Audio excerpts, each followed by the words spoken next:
dàll pochette ak sac yu am maana gamme café golden bi yee seeni yëg-yëg café golden Dayan distribution moo ñu ko indil. Distingo se distingue par sa qualité.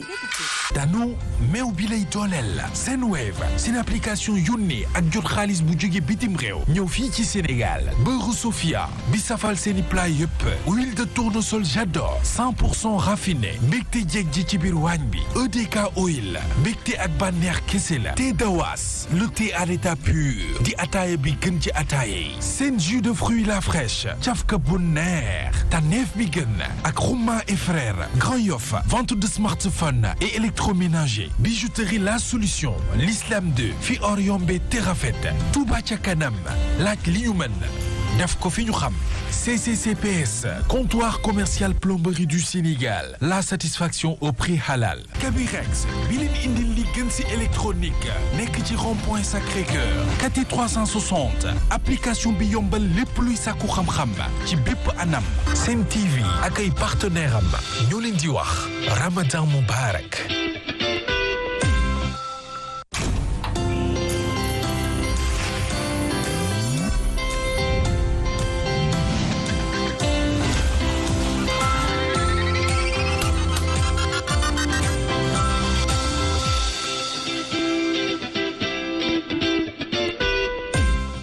ñu ngi leen di nuyu chers téléspectateurs dal leen ak jàmm ci seen émission Grand Plateau comme ni ñu koy defee guddi gu nekk à partir de 23h premier numéro de la semaine ñu am mbégte jàkkaarloo waat ak yéen alors tey nag ñu fi dalal gan gu mag mu di Cheikh Yérim Seck kenn dootu ko présenté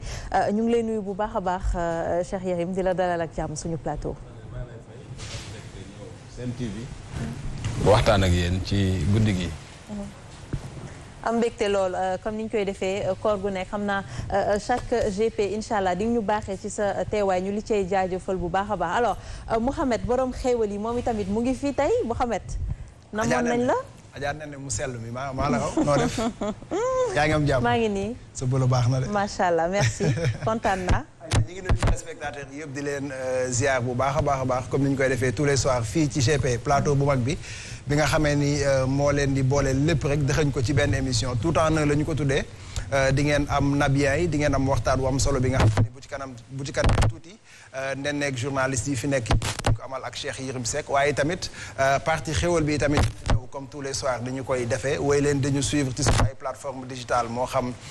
page Facebook bi Sen TV l'officiel wala ci YouTube bi tamit des médias bu ko defee fii ba émission bi di jeex lu ngeen commenté bu leen fàtte nag bu ngeen di commenter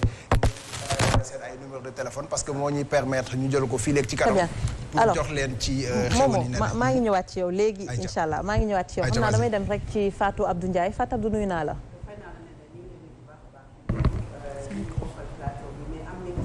comme ni ko waxee chaque année Grand Plateau di recevoir Cheikh Yérim Seck ñu ngi lay nuyu bu baax a baax am mbégte dala ci plateau bi di nuyu Mouhamed Diop Fatoumata Diop ak Nafi Dieye Bintou Kane Mouhamed également ñu ngi koy nuyu ak Mouhamed Mbaye mi nga xam ne wax nañu dab ak invité am ñu ngi leen di nuyu ne bu baax a baax Mouhamed Diop nuyu naa la maa ngi lay fay ni ko Fatou waxee rek di nuyu téléspectateur GP am mbégte ci début de semaine bi comme d'ailleurs semaine bu jot rek jàkkaarloog yow ak ñi ci plateau bi tey nag nga dalal vraiment référence ci métier bi ñu nekk bëgg ko lool di ko dund muy Cheikh Yérim Seck macha allah ñu ci bëri di roy ci moom ci xalaat bu rafet bi xeltu bi ak surtout analyse yi nga xam te ne dañuy yàkkamti bu ko génnee rek ñu mën ci mën a jàngee lu bari donc ñuy am mbégte lool ci dalal ko di dalal également sunu ay naataango. Fatima Diop tout en blanc. oui nen gis nga xam naa ne fi nga génn ci bleu nag laa sentiroon moo tax ma daal di ñëw ci weex bi nii di la nuyu bu baax a baax di nuyu également mbokku téléspectateurs yu Sen TV yëpp comme ni ko ñëpp waxee ñuy am contentement ak fierté di dalal ki lee di Cheikh Yérim comme macha allah at bu jot mu ñëw wuy si fi nga xamante ne moo di waa GP di nuyu également sama naataango yi ma bokkal plateau bi yëpp macha allah. Nafi Dieye. Nene. Tu l'es honnête, tu es bien habillée, tu es très belle ma chérie. merci beaucoup merci bi nga ko teelee wax balaa ma la koy fàttali maa ngi lay nuyu ñi ma bokkal plateau bi nuyu suñu invité suñu confrère Cheikh Yérim Seck nuyu aussi ñi nga xamante ni tous les soirs ñoom ñoo ñuy seetaan sur le grand plateau ci kanam tuuti actualité dans les réseaux sociaux. tey indil nga ñu lu doy waar de tey ah. waaw comme d'habitude rek. comme d'habitude kon dinañ ko xaar léegi lay doon incha allah chers téléspectateurs Miss Santé. Bintou Kane nuyu naa la. ma lay fay Néné di nuyu sama collègue yi ci plateau bi notre invité Cheikh Yérim Seck ak suñu ay téléspectateurs comme nuñ koy waxee rek dañuy ñëwaat ci Ramadan bi tey dañuy ñëw ci indigestion parce que c'est un phénomène boo xam ne très courant ci moment bi ci kanam ñu ñëw ci incha allah. incha allah donc noonu la nar a demee dinañ ci ànd également ak ñoom Mouhamed Mbaye ñu ngi koy wax tout à l'heure recevoir côté Nabien également deuxième partie lay doon dinañ ñëw ci rubrique yi ñoom itamit yu am solo yoo xamante ne dinañ leen ko jagleel ñëwaat également ci Momo ndaxte moom mooy borom xéewal yi mais laata loolu dañuy ubbi rek waxtaan wi Fatou Abdou Cheikh Yérim ñu gis ne que tey la ñuy wax journée mondiale de la liberté de la presse ñu gis au même moment ñu annoncé ñu nouvelle bu tiis mu di rappel à Dieu kii di fondateur u Jeune Afrique mu di Béchir Ben Yahmad yow peut-être nga nekkoon Jeune Afrique peut-être nga mën a ñëwaat un peu ci kan moo doon kii di Béchir ak décès bi naka nga ko gisee. waaw d'abord maa ngi am mbégte ñëwaat Grand Plateau. di nuyu bu baax naataango yu ma fi fekk. di nuyu bu baax sénégalais yi nga xam ne ñu ngi toog seen ay kër di ñu seetaan. tey nag comme li nga wax rek àdduna bi ñoo décidé ni 3 mai bu nekk mooy bis biñ jagaleel ak yelleefu taskatu xibaar yi ci àdduna bi yàlla def nag at mi mu am nouvelle bu tiis boo xam ni moo daanu ci suba Béchir Ben Yahmed bi nga xam ni moom moo sos Jeune Afrique moo faatu tey ci hôpital bu tudd Lariboisière ci Paris bi muy faatu amoon na juróom-ñeent fukki at ak ñett Béchir Ben Yahmed nag dafay nit koo xam ni nit histoire la ku bokk ci histoire u Afrique la ku bokk ci histoire u àdduna la li tax ma ni nitu histoire la mooy raar na lool nga gis ci àdduna bi kenn nit mu formé benn hebdomadaire mu am juróom benn fukki at ak benn te moom def na ko parce que 1960 la defoon Jeune Afrique tey ñu ngi ci 2021 donc journal bi mu créé def na juróom-benn fukki at ak benn mais yamul foofu Béchir Ben Yahmed dafay nit koo xam ne nii dafa bokk ci combat yi nga xam ni yépp moom la Afrique ak nit ku ñuul ak tiers monde porté parce que nit ñi li ñuy fàtte mooy ku jege woon Fidel Castro la ku jege woon Ho Chi Minh la ku jege woon Che Guevara la donc combat moom yamul rek ci biir Afrique certes xeex na ci àq ak yelleefu africain xeex na pour démocratie am Afrique xeex na pour liberté am Afrique xeex na contre apartheid Afrique du Sud ñëpp xam ko mu def ci jéego yu bari waaye balaa boobu nag xeex na aussi pour tiers monde maanaam pour Cuba pour Indochine pour Indonésie parce que moom dafa gëmoon tiers monde dafa gëmoon décolonisation Sénégal nag dafa am histoire bu particulière ak Béchir Ben Yahmed parce que moom moo ni ma Senghor bi mu décidé pour dem wax na ko juróom-benni at ci ginnaaw mu ni ko dama waxtaan ak sama jabar ni ma bëgguma fee toog bañ may dàq comme ni ñu nekkee di dàq Houphouët-Boigny je préfère dem alors bi mu waxtaanee ak Béchir na ko kan nga xalaat mu ni ko am na benn jeune bu tudd Abdou Diouf maa ngi koy testé xaw ma nag dina am doole bi xaw ma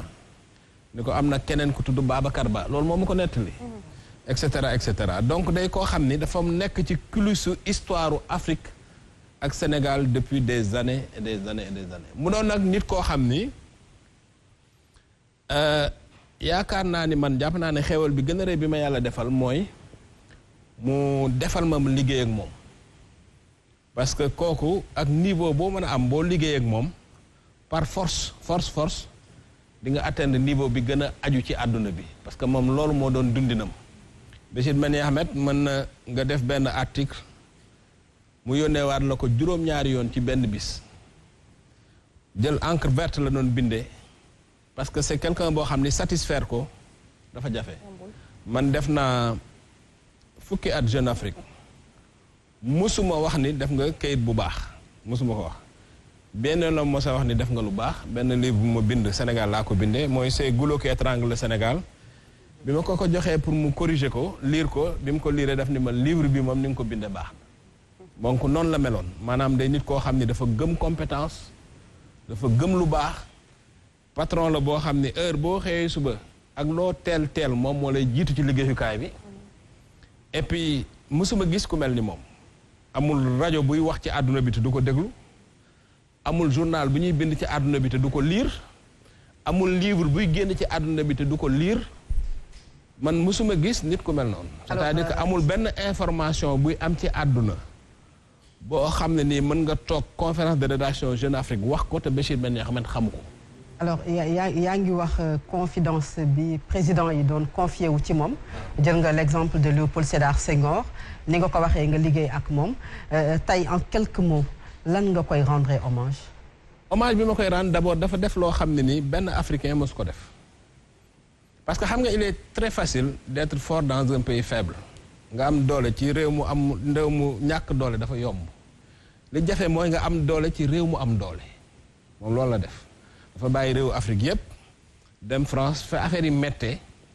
mu def fa dara samp ko taxawal ko ba mu taxaw kon xam nga kooku bokkul ak ñeneen ñi nga xam ni dañu am doole ci réew yu ñàkk doole moom dafa am doole ci réew mu am doole loolu dafa am solo beneen bi ci topp mooy intellectuel yu bari Afrique journal boobu moo leen formé tey ku mel ni Frantz Fanon jaar na ci journal boobu Kateb Yassine jaar na ci journal boobu Leila Slimani nga xam ni moo nekk de prix Goncourt yaa même fa la jaar ci journal boobu Amin Malouf jaar na ci journal boobu maanaam honneur la bu mag ci africain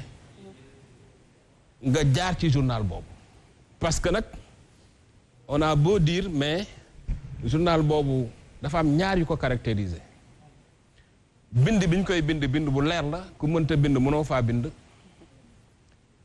information yi ñu fay jëfit information yu mucc ayib la yoo xam ne du ku nekk ko mën a am donc loolu nag daf ko dajale mu dajale ko nag sur 60 ans ci juróom-benn fukk ak benn mais yemul loolu parce que mënoon na jël journalam rek yem ci di jaay journalam di jaay publicité am di am xaalis mais deful loolu man gis naa ko ba tey mu digal ay njiitu réewu Afrique lu baax gis naa ko ba tey problème am ci njiitu réewu Afrique entre ñaari leader exemple loo xam ne dafa nar a non dafa am yoo xam ne aussi dafa quand les acteurs sont vivants am na yoo xam ne du ma ko mën a wax mais par exemple mën naa la par exemple ne la Ouattara ak Bédié bu ñu demee ba def RHDP 2005 Paris moom joué na ci lu bari da nga wax bi bu ñu demee ba Lansana Kouyaté ak Lansana Conté benn moment réew ma tàkkul moom joué na ci lu bari te loolu lu ma fekke la maanaam yëf day metti lool mu woo ñaari nit yëpp wax ak ñoom affaire yi ni tekk loolu def na ko ba taay ma gis ko digal na it ba taay ay njiitu réew keroog bi may rendre Idriss Déby hommage maa ngi wax benn scène boo xam ne dama ko dund fekk ma invité Idriss Déby conférence de rédaction Jeune Afrique en 2010 Déby agsi mu ne ko da nga war a génn ci nguur gi waaw mun ko parce que lu ëpp presque ñaar côté ngi nii yaa ngi ci nguur gi et puis boo jógee ci nguur gi càddu du jeex mënoo kon ne di gëmloo sa bopp ni yow tant que nekkoo ci nguur gi rek réew mi du kii na ko parce que réew mi da doon exister avant yow te boo fi jógee aussi réew mi day am bon Idriss ni mu ko jëlee neexu ko te wax na ko aussi na ko voilà man xëccoowuma nguur parce que man sama àdduna yëpp dama ko xeex parce que li may dund bul yaakaar daf ma neex parce que man 37 ans laa jot ci nguur gi boobu léegi damay xeex sama famille mosuñu jot ci man samay mbokk mosuñu jot ci man sama jabar bu ma gisee rarement di wax daal nga xam ni kii li mu wax mer na mais bi histoire demee ba dem da ngay xam ne li Béchir waxoon dëgg la parce que man looloo ma gën a frappé ci moom am na yu bari yu ma waxoon ci ay hommes politiques africains par exemple bi mu njëkkee gis Idrissa Seck am na lu ma waxoon loo xam ni bi ma demee ba dund gis naa ko non dama la ko wax. wax ñu ko rek dama lay wax rek c'est-à-dire dañuy expliquer rek Idriss Déby vous donnez ay 10 ans waaw defal ndànk rek parce que Idriss Déby xam nga loo gis dafay am dañuy classifier di déclassifier Idriss dundatul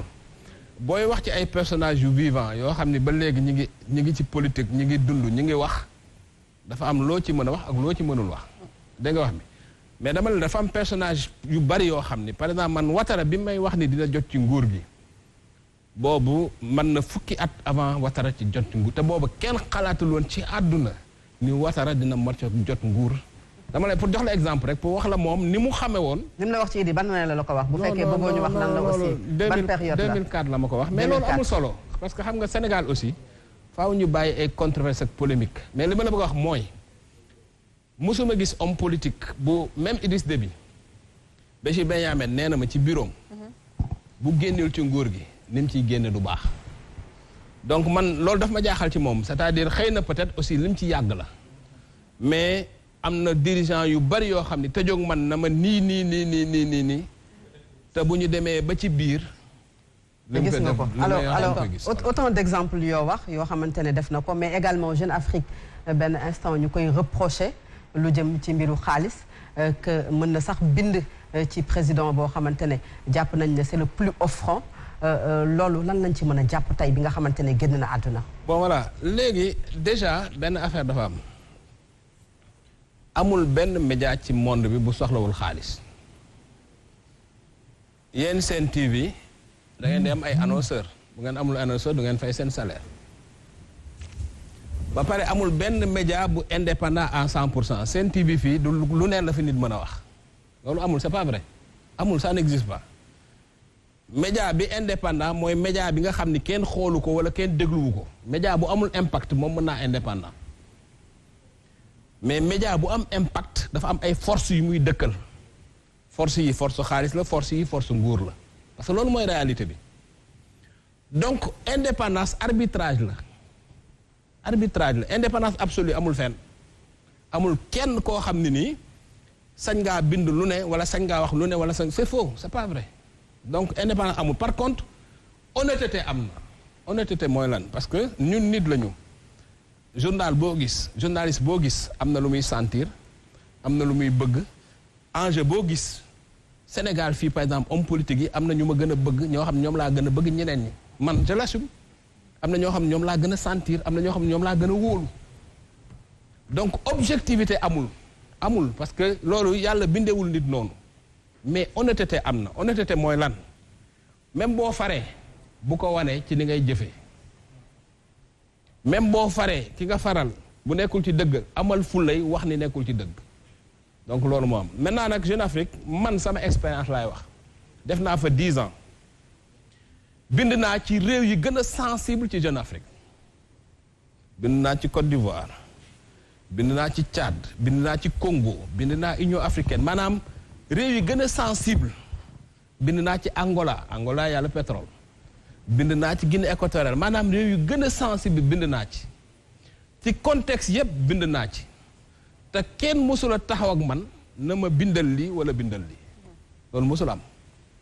mësuma bind benn papier Jeune Afrique ñu censuré ko mësul am man sama expérience bopp laay wax man. donc li ñuy wax ne dañuy bind ci kii le plus offrant loolu noonu weddi nga ko tey. non loolu dañuy jaawale xam nga. Jeune Afrique dafa am ñaari pàcc dafa am pàcc boo xam ni publicité la mooy les plus yooyu c'est des publi reportages yoo xam dañ koy def ci réew boo koy def ci réew mi surtout yi nekk ci réew mi dañuy profiter pour def ay annonce ci loolu publicité la loolu bokkul ak page rédactionnelle yi nga xam ne ci la information bi di nekk mi ngi niroog yéen xam nga da ngeen di def seeni émission ba ci ak ngeen arrêté ko jël benn produit wax ni non produit bi nii la mel nii la parce que da leen di fay xaalis te xaalis boobu ñu leen di fay moo tax ngeen di fay salaire moo tax ngeen di fay électricité moo tax ngeen di dund. Jeune Afrique aussi comme lu xusul xaalis. mais loolu dañ koy séparer ak li nga xamante ne mooy liggéey. mais bien sûr que dañ koy séparer public reportage bi nekk ci Jeune Afrique kay boo ko gisee xam ne lii public reportage la. parce que dañ ko ciy bind bam leer nañ ñëpp xam ne lii public reportage la donc loolu la ñuy woowee naan ay président yu offrant yu ma xamul ça n'a rien à voir kooku. service commercial du Jeune Afrique ñoo koy dox ñoom ñooy ñëw ci réew démarché entreprise yi démarché ñëpp bu ko ay page de publicité def un public reportage sur ça comprendre nga loolu bokkul dara ak page rédactionnelle yi maanaam ñi nga xam ne journaliste da nga xam dañuy ñëw enquête bind ci li nga xam ne moo xew ci réew mi. D'accord. maintenant nag Jeune Afrique dafa am ay alliance am ay nit ñu mu xam man par exemple bi ma fa nekkee ak bi ma fa jógee am na chef d'état yu bari yoo xam dañu am ay relation àdduna noonu la c'est-à-dire xam nga nit ñi aussi bu ñu leen fenn parce que journalistes aussi ils ont tendance trop di wax loo xam ni nekkul c'est-à-dire que lépp looy liggéey da ngay dem ba da nga ciy xamanteeg ay nit da nga ciy duggalanteeg ay nit da nga ciy c'est aussi simple que ça donc xamlante bi ak duggalante boo xam dafa am sensibilité bu muy def ci yow c'est logique loolu aussi c'est la réalité et puis journaliste politique tu es obligé ngay wax ak homme politique yi wala boo xanaa ngay koo xam da ngay nekk di bind n'importe quoi loo xam ne xamoo dara ci li xew ngay bind n'importe quoi donc bu fekkee da nga bëgg a xam li xew chaque jour nga koy bind il faut nga am ay source waaw mais ki lay wax chaque jour ngay xam mais kooku doo ko attaqué parce que kooku sa source la parce que kooku mooy tax yow nga am information xam li xew donc dafa am comprimé yoo xam dafa bokk ci métier bi parce que journalisme politique moo demee noonu maanaam ñi ngay bind mooy ñi yor information bi nga soxla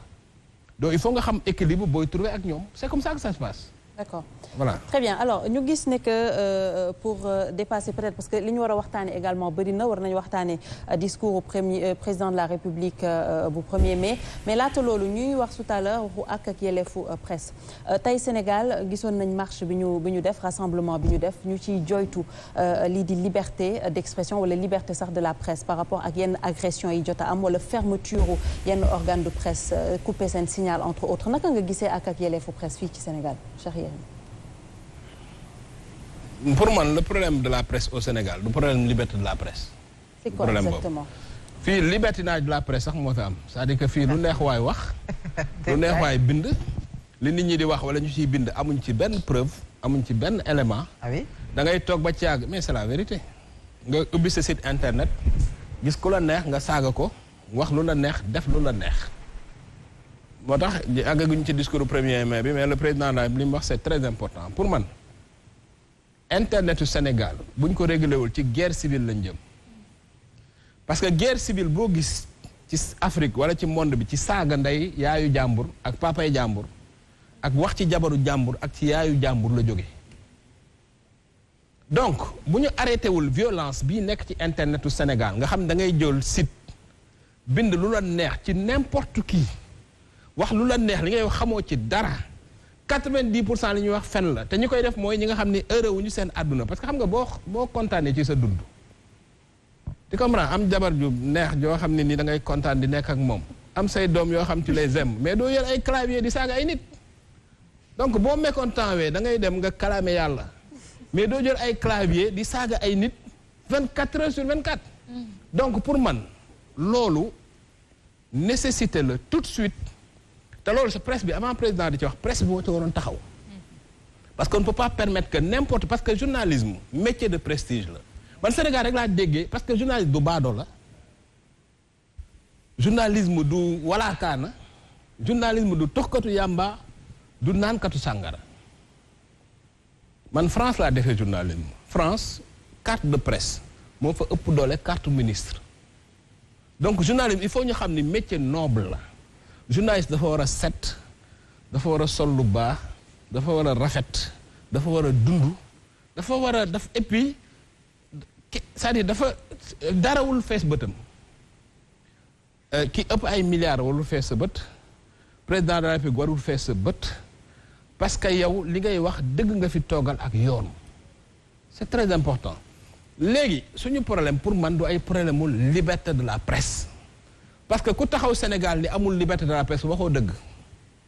fii liberté de la presse sax moo fi am les gens font n'importe quoi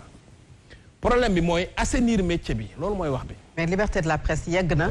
ci un préfet bi demandé à ce que ñu gazer les journalistes yegg na ci ñu tëj peut-être des chaînes de télévision comme Sen TV. est-ce que préfet dafay gazer journalistes tous les jours parce que aussi mënuñu jël ay épiphénomène nan nañu waxante dëgg préfet du jël tous les jours di gazer journaliste Sénégal. mais loolu est-ce que dafa war a am. non warul am personne te le dit warul am mais dama la wax préfet toogul tous les jours di gazer ay journalistes parce que aussi des fois gars yi dañuy yokk faut pas écoute problème mu liberté amu fi. fii les journalistes ñi ngi wax di bind li leen neex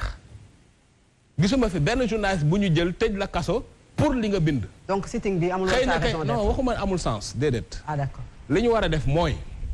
exiger à ce que ñu code bi génn d'abord et puis ñu xool code bi ba pare codifier carte de presse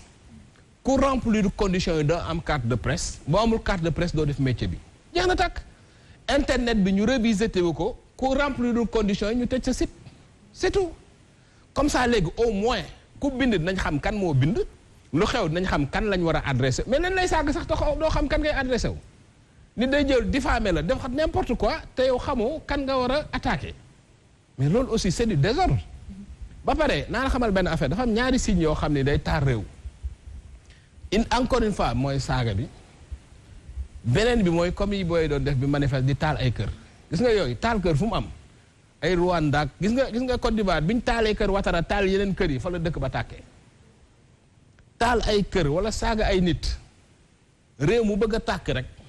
na def ci na commencé di def yooyu est-ce que xam nga li ma la donc il faut nit ñi bàyyi xel loolu ñun suñu problème mooy il faut ñu assainir métier bi teg ay conditions yu leer pour être journaliste teg instituer une carte de presse ku amul carte de presse doo exercer métier bi yëf yi leer su ko defee journaliste bu ne xam nga li nga war a def ak li nga warul def su ko defee on va pratiquer le métier correctement loolu mooy dëgg parce que attends jeune journaliste il faut ñuy def autocritique dafa yomb trop ñun ñuy toog di juger nit ñi fu ñu toll di critiquer nit ñi te ñun duñ def jamais autocritique lu tax ñun ñooy ñan ak xanaa dañoo moom réew mi d'accord monsieur parce que non man d'accord uma loolu de c'est-à-dire ñun on a des défauts suñu biir ñoo xam ne xamuñu métier bi xamuñu ni ñu ko war a defee di saaga nit ñi di def n'importe quoi xamal ma respecté wuñu benn règle déontologie loolu il faut que ñu régler ko suñu biir nit ñi boo bëggee ñu jox la cër da ngay jox sa cër toi ci sa bopp ba pare voilà loolu mooy dëgg. alors ni ki tey jii aussi ci biir sitting bi am na ay kàddu yoo xamante ne jib na naqarlu nañ également doxalin bi nga xamante ne CNRA mu ngi koy faral di def ba jàpp nañ ne war nañu xoolaat taxawaayu CNRA bu fekkee dañu koy réformer également gis nañ ne aussi secrétaire général du SYNPICS bi jëkkati na ay kàddu pour ñu def comme yaa ngi koy wax léegi assainir milieu bi mais ñu def benn réforme profonde boo xamante ne dañ koy jagle li leen di secteur presse bi parce que gis nañ ne ay gàllankoor yu bëree bëri mu ngi dal ci ndodd ñi nga xamante voilà loolu mu wax nit la loolu waaye SYNPICS wax nañ def réforme bu baax de notre métier loolu lu ma mën a dégg la parce que loolu waxu responsable tu comprends quant à CNRA tëj télé ci boppam wala tëj rajo moo rafetul ci démocratie waaw loolu dafa ñaaw c'est-à-dire geste bi en toi seen dafa ñaaw en même temps aussi il faut que les télés soient responsables je suis désolé Sénégal des fois aussi dafa am yoo xam ni c'est pas sérieux mënoo jël sa télé 24 heures di tirer à bout portant mais attends c'est du n'importe quoi aussi nañu waxante dëgg quoi média aussi dafa war a équilibré quoi parce que événement yi xewoon Sénégal mais il y a beaucoup de télévisions yoo xam ne elles n'étaient pas équilibrées nañu waxante dëgg tu ne peux pas tirer dans un sens 24 heures sur mais loolu du journalisme. mais wane information bi nekk sur le terrain mooy tirer. lan ngay woowee équilibré. ce qui est équilibre mooy d'abord équilibre non dafa équilibre c'est très clair d'abord il faut nga déglu son de cloche yu bari. loolu mooy premier principe équilibre deuxièmement li ngay wax ci boppam na am équilibre na mesurer mais tu peux pas attendre nañ waxante dëgg. waaw mais télé yooyu événement yi donc soxna si journaliste la ñun ñëpp. événement yi passé y a des télés qui l'ont traité de façon déséquilibrée. mais télé yi ñu tëj muy Sen TV muy Walfadjri ndax yow da nga ci gis. benn yoon man du ma personnaliser débat. waaw mais parce que xam nga man du ma ce sont des faits yoo xam ne dafa am ay exemples. waaw mais ay télévisions yoo xam ne dañu leen personnaliser débat ci benn période. man du ma personnaliser débat. ay Sen TV ay Walfadjri nit ñi dofuñu. Kéba Mbaye nee na réew mi guddi gi nit ñi dañuy tëdd mais kenn nelawu fi fii kenn nelawul. les gens ne sont pas dingues est-ce que tu comprends nit ñi dañuy xool télé yi tu comprends les télés doivent être sérieuses loolu mooy dëgg il faut être équilibré tu comprends équilibré télé mënul nekk instrument defal ndànk télé mënul nekk instrument pour régler ay comptes politiques gu nit télé c'est un instrument pour la nation tu comprends mënoo ñëw parce que am nga sa télé nga ciy wax lu la neex di def lu la neex tu tuer à boulet rouge pendant des heures amul benn équilibre loolu du journalisme. waaw léegi li CNRA def foofu lañu la bëgg a laaj aussi bi nga joxee exemple. non man la CNRA li CNRA def parce que télé yooyu aussi dañ doon joxe information jël toutes les parties concernées par cette affaire aussi. non information ak propagande du benn parce que on appelle tout information il faut arrêter information ak propagande du benn propagande mooy tu tires d'un côté parce que dafa am idée booy véhiculer loolu du information. Information c'est l'équilibre, c'est l'équidistance loolu mooy information donc il faut arrêter. donc li am solo mooy sur le principe nee naa la tëj télé ak rajo dafa bokkul ci jargon démocratie man mënuma ko nangu mais loolu contrepartie bi mooy ñun il faut qu'on soit responsable parce que des fois on fait n'importe quoi c'est ça la réalité aussi. non non xam nga aussi Cheikh Yérim c'est trop facile rek nga ne des fois on fait du n'importe quoi non bu ma dara non pas telle télé mais au moins non loolu du ma ko def non pas telle télé mais au moins boo taxawee ne il faut qu'on soit responsable et que waruñu def propagande je pense que télé yi nga xamante ne moo tax ñu poser la question a été bien précise dañ la wax na ay événements daf fi jàll et vous avez pris exemple même sur ces événements est-ce que tey télé yooyu dañu def lenn loo xam ne dafa weesu li nga xam ne moom la ñu war a def comme seen liggéey la même réponse laa lay waxaat parce que du ma personnaliser débat bi dama ni la information ak propagande du benn waru ñoo tëj télé mais les télé doivent faire l'effort d'être équilibré c'est du n'importe yaa am na ñuy def yoo xam ne c'est du n'importe quoi man journaliste li may wax laay xalaat li ma xalaat laay wax c'est pas équilibré et puis ku xool télé yi demaat leen ci filmu télé yu even ngeen xool ba xam am na télé yu équilibré mu déet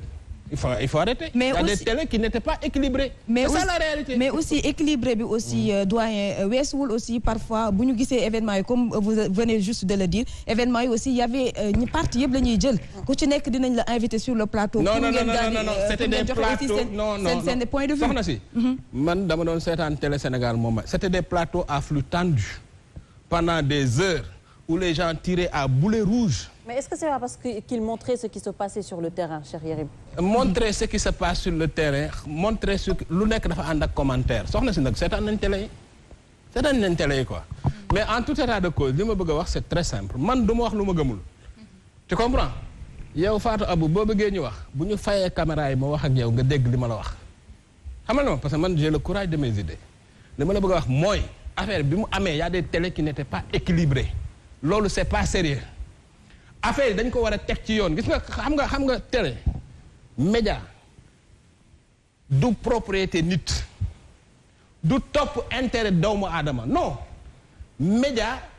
même boo média des médias privés tu fais une action de service public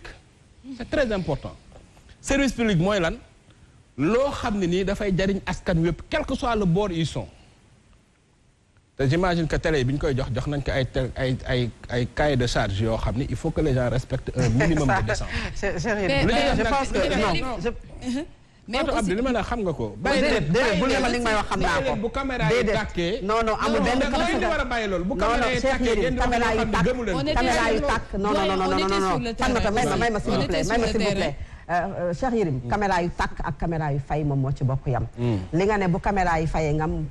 le courage de vos idées ñun aussi caméra yu tàkk ak yu fay la ñu am le courage de nos idées liñ la laaj dafa leer peut-être bëggoo ci tontu wax nga yow ñu nangul la ko mais ñun aussi am nañu sunu responsabilité ni nga ko waxee ay journalistes lañu nekk ci ay télé yoo xamante ne mën nañu jël ci télé yooyu exemple que dañu leen tëj et que télé yooyu en aucun moment bi mbir yi amee def nañu loo xamante ne weesu na seen liggéey bi ñu waroon def et c'est pas la première fois ñu def ko te c'est la première fois ñu tëj ko muy régime Macky Sall alors que le régime d'Abdoulaye Wade fii la ñu fekkoon ñu wane événement. wala yow garder sa appréciation. waaw non yaa ma interpellé. moom moo tax ne ma fayal moo tax c'est clair on peut avancer mën nañu avancer. man ak yow bokkuñu ni ñu gisee équilibre. c'est waaw kon xam naa loolu la ñu avancer ci leneen. on était sur le terrain nekk nañ ci terrain bi doon nañ ñëw mais dañuy relater li nga xamante ne mooy fay yi yaa ngi koy wax tout à l'heure privé bi dafay def li nga xamante ne moo di service public mais gis nañ fi ñi nga xamante ne ci public bi la ñu nekk la ñu doon def moom moo weesu parce que génnewuñu woon li nga xamante ne moom même bu fekkee tiirewuñu comme li nga koy wax ci benn côté bi mais gis nañ ne génnewuñu benn événement donc mën nañ wax ne ñoom itamit équilibré wuñu mais fu mu toll nii fii ñu nekk nii ci Sénégal naam bu fekkee ne yaa ngi wax côté équilibre mais gis nañ ne bu baax a baax keroog bi événement yi amee ci biir télévision yi on a vu que ne les gens ont fait l'effort d'inviter les deux parties mais bu fekkee ne beneen partie bi boo leen invité du ñu nangoo ñëw ñeneen ñi aussi dañuy joxe seen point de vue. waaw mais soxna si yow da ngaa jàpp ni bu événement amee lépp la ñu war a wane. li nga xamante ne moom mooy yoon dama lay laaj yow da nga jàpp ni bu amee réew mi di tàkk lépp la ñu war a wane. les Sénégalais ont droit à l'information. du lépp la ñu war a wane dafa Fatou Abdou nga ni les Sénégalais ont droit à l'information dafa ndànk je te pose une question. fii kay ñun ñooy poser ngay répondre. les Sénégalais ont droit à l'information mooy lan. mooy sañ nga yow lépp lu xew réew mi di tàkk nga wane ko sañ nga ko. loolu mooy information. mais loolu du information. loolu du information loolu c'est il faut ñu avancer parce que polémique la indi Fatmata non il faut qu'on avance. parce que information dafa ndànk information. dafa ndànk. dafa am yoo xam ni c'est au-dessus de la liberté d'informer. comprends nga ba l'unité nationale c'est au-dessus de la liberté d'informer. la continuité de l'État c'est au-dessus de la liberté d'informer. la sécurité de l'État maanaam dafa am yoo xam ni moo ëpp doole liberté d'informer. parce que bala ngay informer faaw réew mi nekk fi faaw kaaraange nekk fi faaw nation bi nekk fi boo détruire kaaraange gi wala nga détruire réew mi wala nga détruire nation bi koy informer ti man fi ma bëgg a ñëw peut-être. donc liberté d'informer dafa am fu mu yem. ok man fi ma bëgg a ñëw monsieur Seck mooy pour reformuler peut-être la question de Fatima j'ai deux questions mooy qu'est-ce que vous pensez aussi des médias qui n'ont donné aucune information par rapport aux événements qui se sont passés loolu c'est la première question. La deuxième mooy j'aimerais aussi que vous nous préconisez peut-être des solutions par rapport à l'assainissement des médias surtout ci côté site internet yi xam nañ ni am nga site internet bu tudd Yérim Post et on sait que ku ne xam na peut-être procédure ouverture site yi ni muy demee amul daanaka benn sécurité. Pensez-vous que qu'un pays comme le Sénégal on est réellement en mesure de filtrer wala de bloquer ñenn ñu jug ne dañu bëgg am site internet comme ni ko yeneen dëkk yi di defee. bon li xewoon média bu joxewul benn information du média. pour nga nekk média faaw ngay joxe information. kon ñi dul média bari nañ. non dama la joxewoo benn information loolu doo média. média kay li ñu lay soxla mooy bu dara xewee nga wane ko loolu moom c'est clair mais par contre assainissement bi ngay wax encore une fois je pense que am na responsabilité état bi mais am na aussi responsabilité corporation bi xam nga am na yu bari ñu créé comme ay le tribunal des pairs ak yooyu nga xam ni dañuy bàyyi journal ñu réguler seen biir instruments yooyu moo war a dox maanaam faaw ñu xoolaat métier bi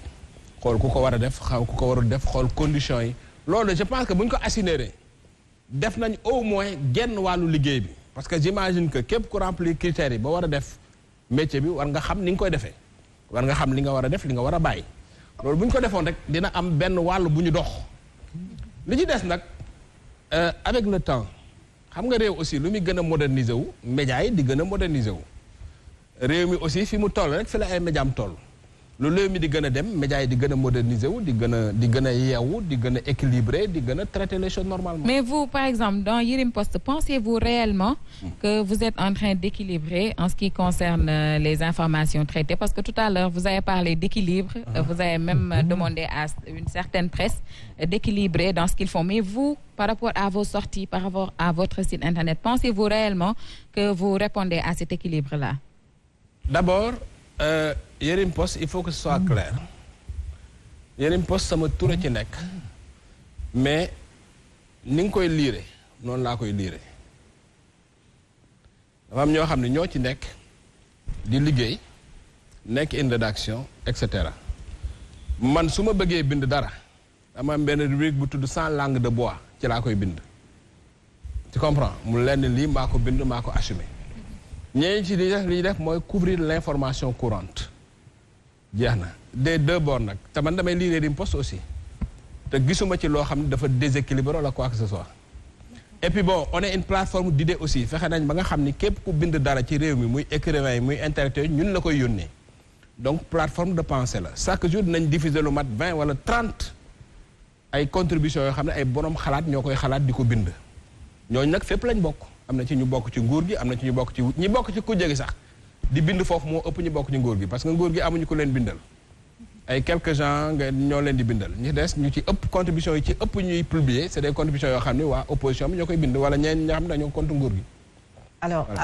bu ñu waxee ci peut-être beneen coow boo xamante ne am na muy polémique boo xamante ne yëkkati nga ko fan yee weesu comme ñi ngi rek ci mbiru taskatu xibaar et que cette série quand même am na succès bu mu am fii ci réew Sénégal maîtresse d'un homme marié nga ne ni ñu ko utiliser titré baaxul et que pendant 6 années le ministère de l'éducation nationale mi ngi bàyyi loolu mu jàll mu indi benn polémique boo xamante ne am na ci ñi nga xamante ne ñoom ñoo ci yëngu na figure de style la boo xamante ne mën nañ ko nangul loolu nga xamante ne moom moo am ci série bi lan ngay tontuwaat par rapport à cela. dama ciy tontu lu leer la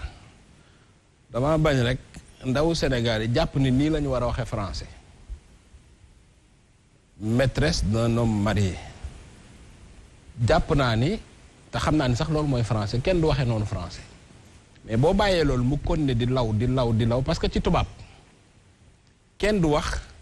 yéeg ci kaw mën nañ ko wax ci wolof mais kenn du wax ci tubaab kenn du wax wàcc ci suuf maîtresse mooy corow góor gu am jabar donc boo nee maîtresse d'un homme marié mooy corow góor gu am jabar nekk coro góor gu am jabar maanaam loolu kenn du waxee noonu ci français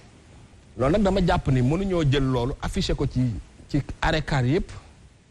élèves yi di ko gis sénégalais yi di ko gis ministère bi nekk fi mosu cee wax prof français yi nekk fi mosuñu cee wax damaa jàpp ni du noonu parce que xale yi mën nañ dem ba jàpp ni nii la ñu war a waxee français te waxewuñu noonu français. mais bu ñu nee maîtresse kese spécifié wuñ ko aussi parce que maîtresse aussi bëri na lu muy signifier. waaw mais français amul loolu. ok synonyme du tax nga def redondance. d'accord loolu amul ci français. voilà moi je viens à ma question. tey wax nañ liberté de la presse mu nekk lu nga xam ne retrouvé nañ ko bu baax ci pancarte ñi nga xam ne ñoo doon sitting les journalistes que nous sommes mais leneen li nga xam ne retrouvé nañ ko aussi mooy la précarité des journalistes donc bu ñu assainir le milieu bu code de la presse génnee ñu assainir le milieu ñi nga xam ne ñoo des ci journalisme bi